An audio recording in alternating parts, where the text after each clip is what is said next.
National leader Christopher Luxon isn't ruling out punishing parents if their kids cut class. But the Prime Minister has hit back, saying that would see parents criminalised for children leaving school or for funerals and weddings. Political reporter Amelia Wade has more.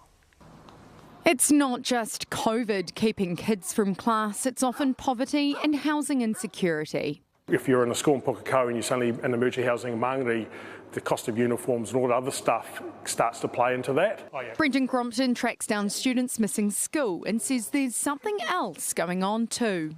And we also have some families who don't value education. There's probably 15-20% who just flatly refuse to send their kids to school, and because we don't have a bottom line, but no, there's no prosecutions and no one's holding them to account, we kind of just have to park those cases. But National is keen on holding parents to account. All options are on the table as we think about what can government do, what can schools do, and importantly, what can parents do. A large portion of parents do believe an absence from school is justified for things like funerals, weddings and holidays. What the Leader of the Opposition seems to be suggesting is that parents should be criminalised for that. Digging into Term 2 truancy data, almost 84% of term time was spent at school.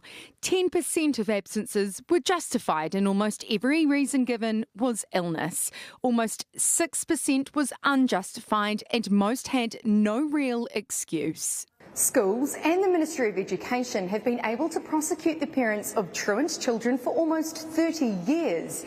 But since 2016, there have been just 8. The Ministry told Newshub it's wary of punitive processes because it questions their effectiveness in dealing with what are often complex problems driving poor attendance. The use of fines, which has been available for decades, has not been frequent because it doesn't work. And as long as there's evidence that they work to get kids into school, we'll look at anything and everything.